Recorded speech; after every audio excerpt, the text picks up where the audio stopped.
Hey everybody! Welcome back to Big Hair Gaming. We're here with another video covering our favorite game, Last War. And today's topic is all about the Super Monthly Pass and is it worth it? So, those of you who are particularly perceptive may have noticed in the past couple of videos that I did that I went from rocking my traditional trio of squads to the full stack of 4. So, for the past month and a little bit before, I was kind of investigating on my own the Super Monthly Pass. It was something that I had willfully and purposefully ignored for most of my gameplay, simply because I just wasn't willing to spend $25 on it. But I was curious, and I wanted to do it for you guys to give my opinions on whether or not I felt like the Super Monthly Pass was worth it. So in this video, we're going to go over my regular gameplay experience, my experience with like the meta, like what is it, like what do people do, and how do they play when they have 4 squads. How did Desert Storm Battlefield go? How did Winter Storm Battlefield go? How did Battle Day for Alliance War go? So I'll talk about all that stuff. I'll go over a final list of like pros and cons overall, and then I'll give my verdict on whether or not I think that the Super Monthly Pass is worth it. But before we get into all that, I just want to say that, if you do enjoy the video, like, please do take a moment to feel free to like the video, drop a comment down below, even if it's just like, hey, thanks for the video, because all that sorts of stuff does help my channel grow, and I do really, really appreciate it. If you're new, feel free to hit the subscribe button. I've got a whole bunch of tutorials, guides, and other explanations on gameplay mechanics, heroes, and different strategies to succeed in the game with what you already have. Lastly, I just want to say that I do have channel memberships available, so if you really like the stuff that I'm putting down, and you just want to throw a couple bucks my way to help support the channel, you'll get a cool monthly flare symbol next to your name in the comments. You'll get member shoutouts at the end of videos, as well as being able to join in on some cool live stream recordings that I do for battles and events and stuff like that. So if you're interested in doing that, feel free to hit the join button down below. But with that, let's kick it off and let's get started. So first off, what is the Super Monthly Pass? So if you go up to the top right-hand corner and you hit this little menu option icon up there, you'll see the shop area, and you can hit the Super Monthly Pass. Now, what everybody knows is that you get an extra squad for the Super Monthly Pass, but what else do you get? So if you grab the Super Monthly Pass, that's going to grab you an extra 10% gathering speed for all your squads, a 5% damage reduction from all map monsters to all your squads, and an additional feature that not a lot of people talk about, which is the ability to translate this screen feature in chat. And what that does is it does what it says on the box. Like, it does translate the screen. It will not translate the whole chat. So like, you still do need to hit a button multiple times if you're reading your world chat or your alliance chat, and they're speaking a language that's not your native language or one that you don't know. You will still have to hit that button multiple times, but it will translate the whole page, which is a little nicer than translating per message. That's nice. Now, some other stuff that you're going to get is you're going to get right off the rip 2,500 gems, which is pretty nice.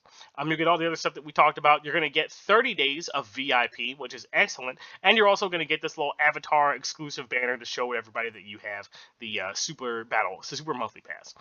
Additionally, every single day, you are going to have the ability to pick up 100 gems, 2 50 staminas, 2 hero recruitment tickets, 60 5-minute universal speedups, and 200 super alloys. So what do you get if you get everything for that? Like, if you get every single day, what do you get? You get 3,000 gems. You're going to get about the equivalent of 3,000 stamina.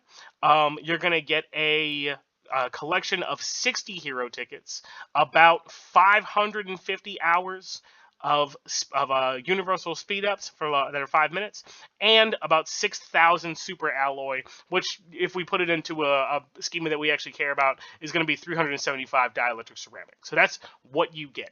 Now, one thing that I will say about this that I do not like, and when I realized it, immediately rubbed me the wrong way, and it really annoyed me, is that when you do your daily pickup, if you're familiar with something like the weekly custom pass or the custom weekly pass, whatever it's called, wherein I think it might be going on right now in Hot Deals, where basically you select 2 things and basically you collect your thing every day, and if you buy it later in the week, you still get all the stuff that you get for your dailies that you pick up every single day. Now, this is already built into the game, so imagine my surprise when I come to the Super Monthly Pass and I find like, oh, I forgot to grab my daily pickup yesterday, and it does not not give it to you. So as far as I'm concerned, I already paid for that. So that immediately annoyed me. Like, if you don't click the button in the menu every day to get your daily pickup, you do not get the previous day's pickups. Not a fan of that. Now, moving on into the regular gameplay experience. So for me, like, moving around the map and gathering resources was like, it was nice to have the extra full team, but it's not really a big deal. Having the extra team for gathering is also nice because, like, I do have like the ability to keep my A squad or my B squad in the base, particularly if there's like battle stuff going on, or if there's tumultuous stuff on the server going on. I can keep my main teams on me without risking like having them be away or something, and maybe my alliance mates need to defend or whatever. I can keep the strong folks where they need to be, and I can send my meager small teams out to go and grab resources. For Zombie Siege, it is nice because I can throw an extra team out to protect somebody, especially when the bus comes around. So you can grab those little extra rewards that do come up.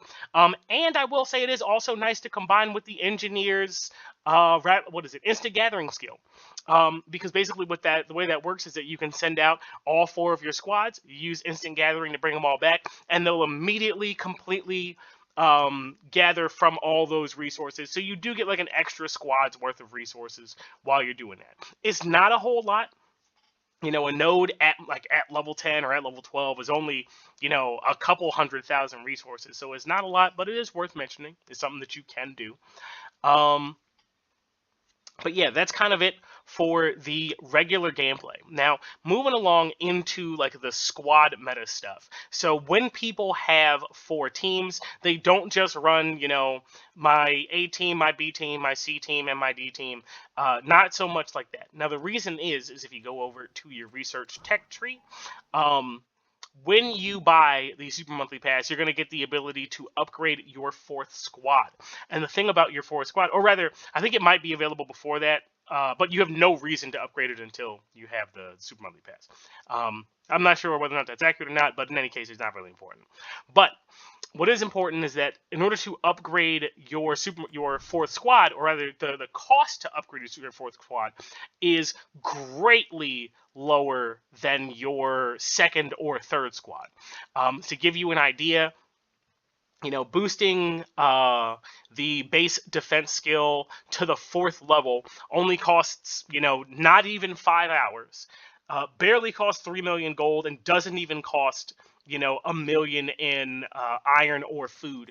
Where similarly, if we go over to Squad 2 and we look at getting just to level 3, we're at 10 million for iron and food, and we're at 30 million for gold, and we're at 3 days for time.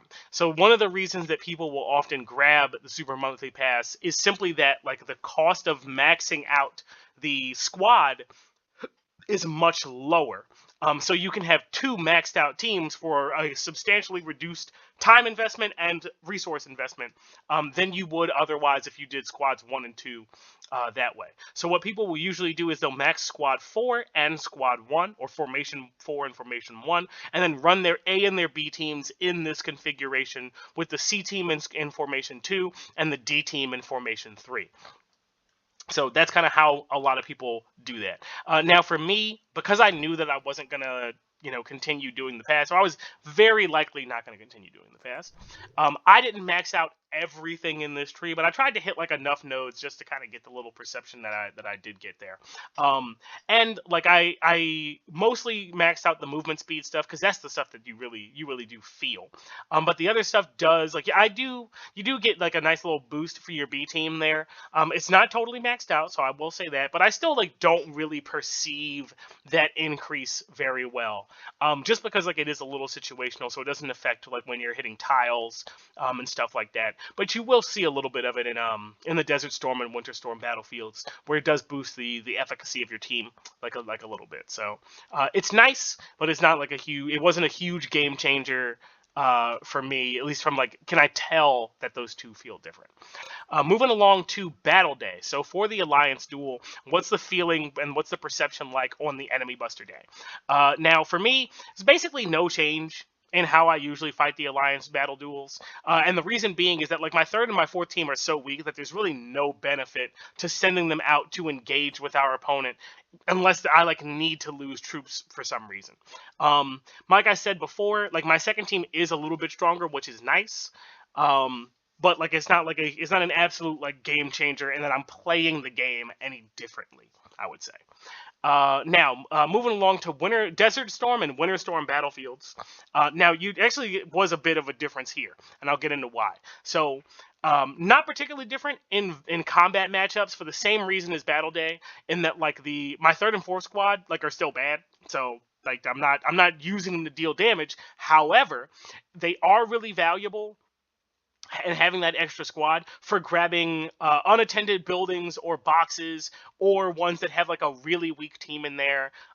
When I had my fourth squad, I think my fourth squad was around 20 million power. So if there was like a Winter Storm battlefield where I was up against all of the big heavy hitters are focusing the center point, and maybe like a free to play person is trying to grab a territory on like one of the four corners or something, I could send my fourth hot dog water squad over just to kind of contest it, or to just kind of be there, or to discourage people from engaging or whatever.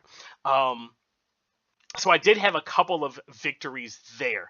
I didn't really use the fourth team to like gather or to get or to take points or anything in the Desert Storm battlefield, just because troop loss is so much more critical in that mode, that like I wasn't really willing to throw away the troops just for like a minor momentary gain.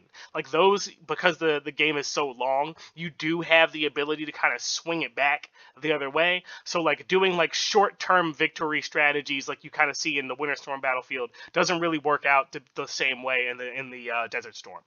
Um, I will add that there are some extra times, especially in the Winter Storm, where I was able to strategically just toss out my fourth team to like take an unattended point in the very last moments of a game that did swing a couple victories in our favor. And I will say, because it can't be understated, I had the best run of Winter Storm Battlefield that I've ever had during the time that I had the Super Monthly Pass.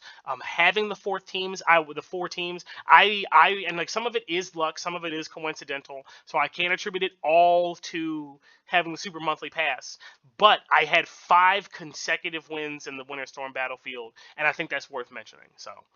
And I'll say, like, you can, in the Winter Storm battlefield, you can out squad your opponent. So if you have a couple more people on your team who have the monthly pass, you can kind of out squad them just by merit of like you can be in more locations at a time than they can, in terms of where you can send your teams out. Now, moving along, so that was the Desert and Winter Storm battlefield stuff. Moving into the VIP. So with the pass, you get 30 days of VIP, I guess like having it, VIP membership. And VIP membership is like exceptionally goated. Like, absolutely, it's something that everybody should get. You can also get VIP to the tune of 10k gems, so you don't have to buy the Super Monthly Pass if you don't want to. You can just spend gems and get it, and that's totally fine. Just to give you a general idea of what kind of stuff you can get with it, you're going to get boosts to resource generation, you're going to get construction boosts, research boosts, hero stat boost to march speed. At level 12, you're going to get access to the Mega Mode for the Secret Mobile Squad, which basically allows you to quickly make any of your remaining secret mobile squad tasks legendary. Just like all the boosts for VIP are fantastic, and everybody should aim to get it, especially free-to-play players, because like any free-to-play person who has the VIP is absolutely going to outpace the ones who don't. So to try to keep yourself, boosted a little bit as much as you can be with the low spenders, like everybody should have the VIP. VIP is great. You can get it for in-game currency, which is one of the things I love most about it. So definitely want to grab it. All right, so this is going to start taking us towards the end. So for me, what are the pros that come with the super monthly pass? So pros and cons. The pros is that you get lots of energy for the cost, and that's lots of energy that you can use for the zombie invasion event. Um, and from that event, like you can definitely turn 3k stamina into a lot of resources for you to spend on upgrades, for construction, on gear investments, all sorts of stuff. So there's like 3k stamina. That is nothing to sneeze at. Additionally, you're going to get a great amount of speed ups, what I think is really nice. It's very useful, the super monthly pass, in the Winter Storm battlefield for grabbing boxes and unattended points. If you're a big spender and you can actually invest in a fourth team, like you can make them respectable and just have some even greater versatility. Like for me, like I would have the fourth team and I'm just doing, small time stuff with it, gathering some resources, getting some presents for zombie stuff or whatever. But like if you can actually invest in it, like that's going to give you so much more versatility, and you'll become even more of a powerhouse if you're a big spender. If you're a mid spender or a low spender, I wouldn't recommend making the investment. Um, Other pros is that it's good for gathering resources, especially when you combine it with the engineer's gathering skill, and it comes with VIP, which is nice stuff. For the cons stuff, I'm not a big fan of. It's a recurring payment of $25 US. So in order for you to keep access to your fourth garage, which like you spent resources on and invested in, like we have here, like you need to continually pay that $25. And for me, like that's one of the things that puts you on a slippery slope towards spending more and more and more money, because you give them $25, it becomes easier to give them $25 next month, and the month after that, and the month after that. So I try to be really cognizant of like, what things I choose to spend money in for the game. The 3k gems that you get with the pass, like that's not a lot. Um, and also, like the super alloy isn't particularly good. Like 400 dielectric ceramic, not even. That's not really that great. Also, I just don't need that much dielectric ceramic like that. Not anymore. Additionally, it's like to make your four squad meaningful, you really have to invest a whole lot of resources into them, which is likely going to mean spending more money and time to do that you could be spending on other things. So you could be investing in a fourth team, or you could be boosting up your first or your second or even your third team, or I would say first and second maybe. But you could be boosting up your main team. But if you're gonna, like, if you want a meaningful fourth squad, you have to deviate those resources from somewhere to put them into them. So just another thing to consider. Also, the thing that really rubbed me the wrong way, like I said, is you have to remember to pick up the daily loot, and if you miss it, you don't get it back. I hate that. Like, to me, I paid for this already. I should be able to get it whenever I want. Whether I forget a day or I'm simply busy, like, that shouldn't matter. So, to put everything together, like, what's the verdict? So what do I think? All that stuff said, is a super monthly pass worth it? And as much as I would hate to admit it, like I do think that the super monthly pass is actually worth it. You get a lot of access to things that you can really do a lot with if you're diligent about collecting your daily resources. And if you're looking to limit your spending in the game, you do get some really good bang for your buck with the super monthly pass. If you're looking to be a big spender, like if you want to be like a powerhouse for your server or a powerhouse for your alliance, like you're definitely going to want to grab it so you don't fall behind. But for myself, like I simply don't like the idea for continuing to have to pay for a team that I already invest in, and investing resources that I have to continue to pay forever for. Like for as long as I want to have four teams, I have to continually pay that $25 a month. And for me, I just don't really like it. Additionally, like for myself, just for how I like to play, the lack of the ability to collect previous days' rewards really rubs me the wrong way. The VIP is one of the best parts of the deal, but there's other ways to get it and that don't cost $25. And lastly, just for myself, because I don't plan to push a fourth team, and I don't plan to ramp up my spending, like for me, it's just not a good fit to keep paying for it, even though it does have some really good stuff going on for it. Alrighty. And with that, that's going to bring us to the end of the video. If you made it this far, I want to thank you for watching. Feel free to like the video, comment down below, subscribe, and feel free to share it with your alliance mates, because who else is going to enjoy Last War content other than the folks who were playing Last War? So, if you are also somebody who avoided the Super Monthly Pass for a long time, or you never bought one, or maybe you've been thinking about it, feel free to drop a comment. Let me know why. Let me share your thoughts. If you buy it every time, if you grab it every month, if you've been a regular supporter, also feel free. I'm curious to hear everybody's thoughts, and we can share down below, and we can grow and develop all together. I also want to give a big thanks to our channel members. Thank you all for supporting the channel. I'm glad to have you here every month supporting the videos that I put together. I greatly do appreciate it, and it helps me do all this sorts of content and make these longer form videos and all that sorts of stuff. But with that, I want to say thanks for watching, thanks for listening, and I'll catch you in the next one.